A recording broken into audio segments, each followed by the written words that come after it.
네, 우리 하나님 말씀은 마태복음 7장 9절에서 11절입니다. 마태복음 7장 9절에서 11절 말씀, 신약성경 9페이지에 있습니다.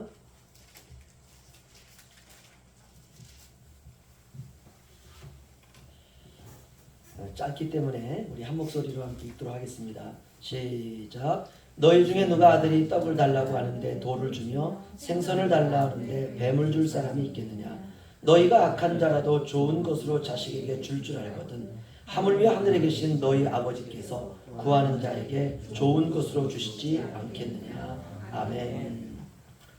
할렐루야. 우리 서로 인사하겠습니다. 은혜 많이 받읍시다. 은혜 많이 받읍시다.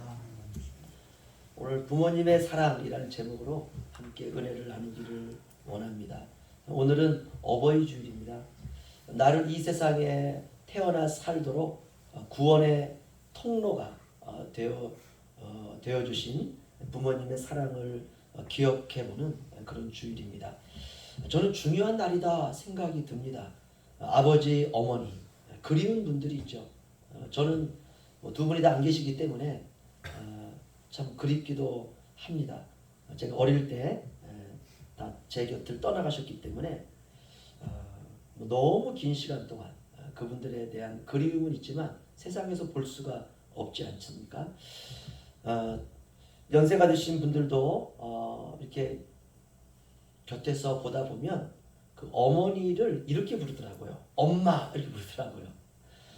제가 그 TV 프로그램을 본 적이 있는데 한 치매 노인이 나왔습니다. 여성분이 한 90 정도 되신 할머니이셨는데요. 눈물을 줄줄 흘리면서 치매시기 때문에 과거는 거의 많이 기억하죠. 그 치매 걸리신 분들을 보면 눈물을 줄줄 흘리면서 마이크를 한 리포터가 따닥 댔는데 하실 말씀 있으세요? 그랬더니 눈물을 흘리면서 이렇게 고백을 하더라고요. 엄마 보고 싶어 이렇게. 완전 아기가 되어 있더라고요. 나이가 들어도 엄마 앞에서는 아기구나 그런 생각이 들었습니다. 부모님의 사랑은 그런 것입니다. 우리가 나이가 70이 되고 80이 되고 90이 되어도 엄마 아빠를 생각하면 우리가 뭐 연로하게 나이가 들었다고 해서 뭐 어머니 이렇게 안 하시더라고요. 엄마, 아빠 이러더라고요. 우리는 그분들 앞에서는 영원한 아이입니다. 어버이 주일에 우리가 부모님의 사랑을 다시 한번 우리가 기억하고 생각하고 추억했으면 좋겠습니다. 물론 우리 가운데에는 부모님이 살아계신 분들도 계시고 저처럼 부모님이 안 계신 분들도 계시고 또 저처럼 우리가 어렸을 때 또는 우리가 청년 때 부모님이 안 계시든지 내 곁을 떠나가시든지 그런 분들도 우리 가운데는 아마 계실 것입니다. 또 우리가 인생의 황혼이 되어서 부모가 되어서 자녀들만 또 손주들만 계신 분들도 이 가운데 계실 것입니다. 부모님이 살아계신 분들이 이 가운데 계신다면 우리가 부모님을 추억하는 생각하는 그런 시간이 되시고요. 혹시 부모님이 내게는 부모님이 세상에 안 계신다라고 하고 그런 분이 계신다면 저처럼 우리 자신이 우리 자녀들에게 내가 좋은 부모가 돼야 되겠다 이런 귀한 시간이 되시기를 주님의 이름으로 축원합니다. 오늘 본문을 보면 참 비유가 기가 막힙니다. 어떤 아들이 있는데요. 부모에게 엄마에게 엄마 떡을 주세요 라고 했더니 돌을 줄 부모가 있겠느냐. 또 어느 자녀가 자기 부모에게 생선이 먹고 싶어요 라고 그랬더니 옛다 여기 있다 라고 하면서 뱀을 줄 부모가 있겠느냐. 너희 중에 악한 자라도 이 악한 부모라도 자식에게는 좋은 것을 주는 법이다 라고 예화를 들고 있습니다. 이것이 주님이 이 세상 부모들이 사랑에 대해서 오해할 수 있는 말씀임에도 불구하고 극단적인 예를 들어가면서 주님께서 우리에게 설명하고 있습니다. 그만큼 중요하다는 것이죠. 부모라고 하는 것은 바로 그런 것입니다. 자식을 위해서라면 최고의 것을 줄 수 있는 분, 자식을 위해서라면 때로는 우리가 부모가 아플 때 자식이 엄마 내가 가지고 있는 내 장기를 어머니에게 주겠어요. 아버지에게 드리겠습니다. 라고 할 때 부모는 말립니다. 아니야 내가 받을 수 없어 이렇게 말립니다. 그러나 자식이 아플 때에는요 부모는 어떻습니까? 아무리 자식이 말려도요 병원 찾아가서 내 이름 등록하고 혈액형서를 맞춰봐가지고 내게 맞는지 안 맞는지 맞춰봐가지고 그냥 주워버리는 게 부모의 사랑입니다. 악한 부모라 할지라도 그렇다는 것입니다. 부모는 그런 분입니다. 여러분, 부모가 사기친 돈으로 자식을 키우는 부모가 있을까요? 자식에게 좋은 것만을 입히고 먹이는 것, 그것이 바로 부모입니다. 자식에게만큼은 사기치지 않는다는 것입니다. 이것이 바로 부모의 사랑입니다. 정상적인 부모라면 그렇다는 것입니다. 부모가 되어보니까 온통 눈에 들어오는 것이 바로 자식입니다. 자식 걱정, 자식 사랑, 자식 염려, 부모의 관심은 자식의 안부입니다. 할아버지 할머니들은 특별히 손주들 안부가 가장 궁금해한다 이렇게 말한다고 하시더라고요. 부모는 자기를 돌아보지 않습니다. 할아버지 할머니가 되어도 자신을 드러내지 않습니다. 자기의 사랑과 희생과 수고를 절대로 자랑하지 않습니다. 자녀만 행복하다면 그게 전부입니다. 자녀만 행복하다면 내가 욕먹어도 좋아요. 자식이 행복하고 자식이 사람들로부터 칭찬받고 자식들이 인정받을 수만 있다면 가지껏 뭐 내가 낮아지고 내가 욕을 먹고 아무 상관없다 생각하는 것이 바로 부모입니다. 자식이 잘 될 수만 있다면 자신이 낮아져도 기쁩니다. 여러분들의 부모님은 어떠십니까? 살아계신다면 한번 꼭 찾아뵈시고, 살아계신다면 우리가 울릉도에 있기 때문에 찾아뵐 수가 없다면 전화라도 안부를 꼭 물으시기를 주의 이름으로 축원합니다. 왜냐? 그분들의 가슴에는 여러분이 전부예요. 그분들의 가슴에는 여러분이 온통 여러분으로 그분의 마음은 다 도배되어 있습니다. 나이가 드셔도 자식 생각뿐입니다.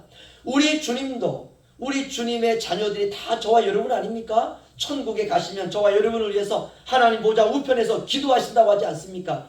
먼저 우리 앞서 가신 우리의 부모님들, 어머님, 아버님이 계신다면 천국에 가서 뭐 하시겠어요? 저와 여러분을 위해서, 육신의 자녀된 저와 여러분을 위해서 기도하지 않겠습니까? 여러분, 부모님들의 가슴에는 온통 자식 생각뿐입니다.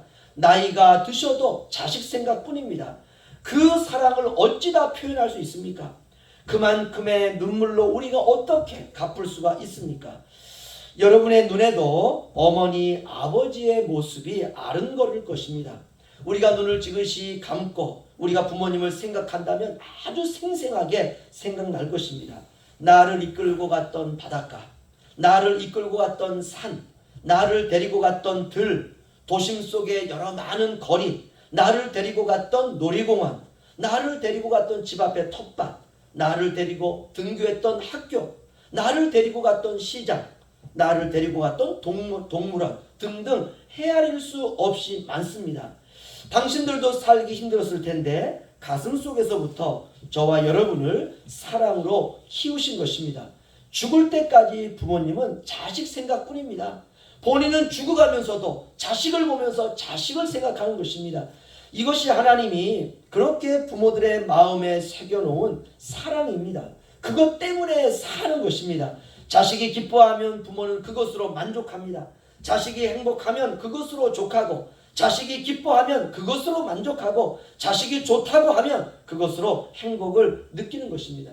어쩌다 한번 딸이 친정에 갔는데 다시는 못 볼 것처럼 이것저것 이꾸러미 저꾸러미 다 꺼내어가지고 내 손에 들려주시는 그 엄마의 사랑은 나이가 들어도 끝이 없습니다. 못 주고 안달이 난 사랑, 마지막에는 자기 생명까지 주고 싶은 것, 그것이 바로 부모의 사랑입니다. 우리가 무엇으로 갚을 수 있습니까? 그래서 부모님의 사랑은 하나님의 사랑과 꼭 닮았습니다. 십자가에서 아낌없이 물과 피를 흘려주심으로 우리를 죄로부터 구원하신 하나님의 사랑과 하나님의 집념과 하나님의 열심은 오늘 이 각박한 세상을 살아갈 수 있는 우리에게 힘이 됩니다. 부모는 자식을 절대로 포기할 수 없습니다. 정상적인 부모라면 그렇습니다. 오늘날 우리가 뉴스를 통해서 비정상적인 일들이 하도 많아서 부모의 이미지가 구겨지고 있는 것은 사실입니다.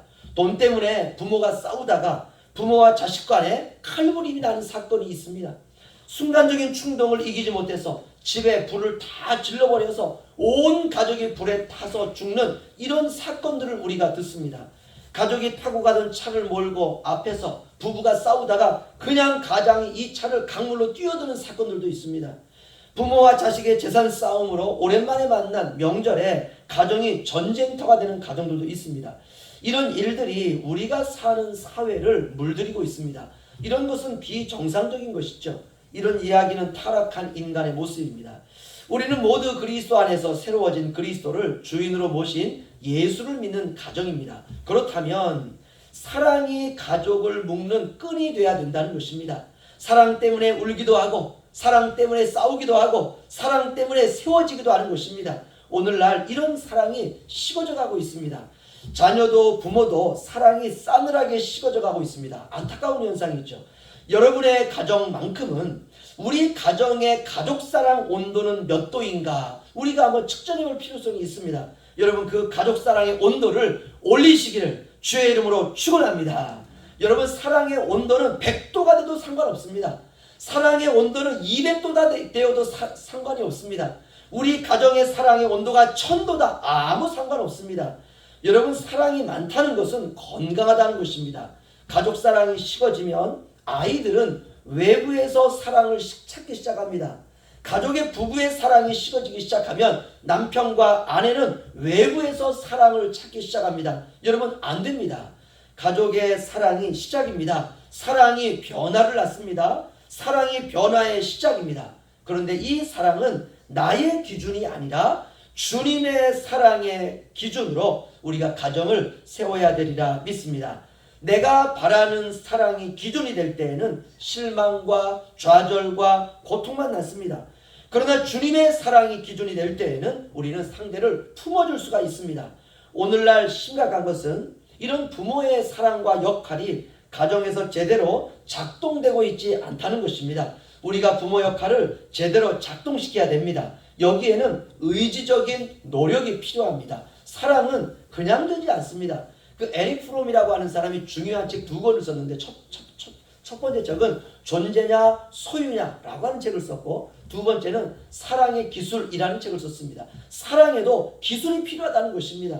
여러분, 사랑에도 의지적인 노력이 필요합니다. 사랑은 그냥 되지 않습니다. 의지적인 노력이 필요하고 고통을 견뎌내는 인내가 필요합니다. 사랑은 부모가 먼저 주어야 됩니다. 사랑은 그렇게 시작이 됩니다. 부모님의 사랑 중에 가장 중요한 것은 바로 꿈입니다. 부모가 이루지 못한 꿈을 자녀가 이루도록 우리가 돕는 것입니다. 내 인생은 내 인생이고 네 인생은 네 인생이다. 이건 너무나 계산적입니다. 여러분, 안 됩니다. 자녀가 꿈을 이루도록 부모는 도와주어야 됩니다. 이렇게 꿈은 계속해서 흘러가는 것입니다. 토대는 부모가 놓았지만 그 토대 위에서 자녀들이 설 수 있도록 부모가 도와주는 것입니다. 자녀들이 잘 되는 것을 시기하는 부모는 세상에 없습니다.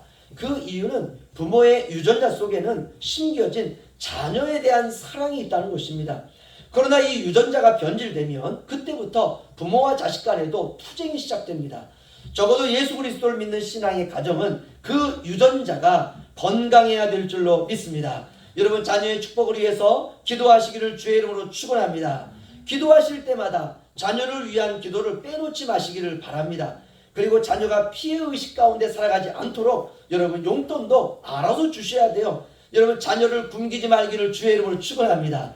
저는 어렸을 때 많이 굶었어요. 어려우니까. 부모도 어렵고 자식은 많고, 그러니까 어쩔 수 없이 굶을 수밖에 없습니다. 여러분들만큼은 굶기지 마시기를 바랍니다. 자녀의 눈에 부모는 언제나 가난뱅이가 아니라 부자로 보입니다. 무엇이든지 나를 위해서 힘이 되어줄 수 있는 든든한 바위로 보입니다. 자녀들의 눈에는요, 부모는요, 슈퍼맨으로 보입니다. 여러분, 초라하게 보이지 않도록 하시기를 바랍니다. 어떤 경우라도 자녀들의 눈에 다른 부모와 비교의 대상이 되지 않도록 자녀들을 사랑으로 우리가 키워야 되는 것입니다. 여러분, 정직하시고 자녀들 앞에서 꼿꼿하시고 자녀들 앞에서 든든한 모습으로 사시기를 바랍니다. 아이들은요, 부모들이 돈이 많으냐 돈이 적으냐 그런 거 따지지 않습니다. 아이들의 눈에도 우리가 돈이 많지 않다는 것을 알고 있습니다. 그러나 기도하는 부모를 둔 아이들은요, 돈 때문에 꿈을 포기하지 않습니다. 왜냐하면 하나님께서 우리 부모님이 기도하면 내 꿈을 이루어 주신다 라고 하는 믿음이 있기 때문에 그렇습니다. 여러분, 그 모습, 그 간증, 그 살아있는 하나님을 우리가 자녀들에게 보여주시도록 남은 인생을 저도 그렇고 여러분도 그렇고 사시기를 주의 이름으로 축원합니다. 그러기 위해서 발로 열심히 뛰시고 몸으로 열심히 뛰시고 밭일도 열심히 하시고 직장일도 열심히 하시고 최선을 다해서 사는 모습을 우리가 보여주어야 되는 것입니다. 우리가 못다 이룬 꿈을 자녀를 통해서 이루도록 우리가 도와줘야 됩니다.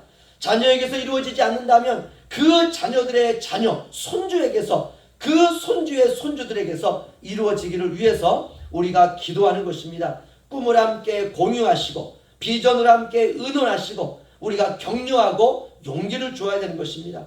우리가 때때로 손주들에게 네 꿈이 뭐냐? 그럴 때 자녀들에게 물을 때 제 꿈은 소방관입니다. 제 꿈은 경찰관입니다. 저는 과학자입니다. 저는 대통령입니다. 라고 꿈을 이야기할 때 그 꿈을 함께 공유하시고 그 비전을 함께 의논하시고 우리 함께 기도하자. 하나님 너의 꿈을 이루어 주실 거야. 우리가 이렇게 격려하는 것입니다. 마지막으로 부모님의 사랑은 하나님의 사랑의 복사판입니다.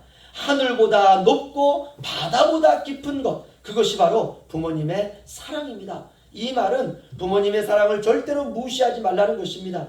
우리는 다 그 사랑을 받고 살았습니다.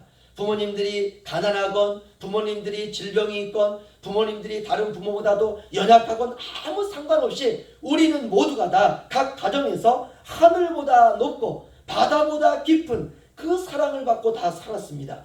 그 사랑 때문에 저와 여러분이 이 자리까지 온 줄로 믿습니다. 어떤 것으로도 비교할 수 없는 사랑.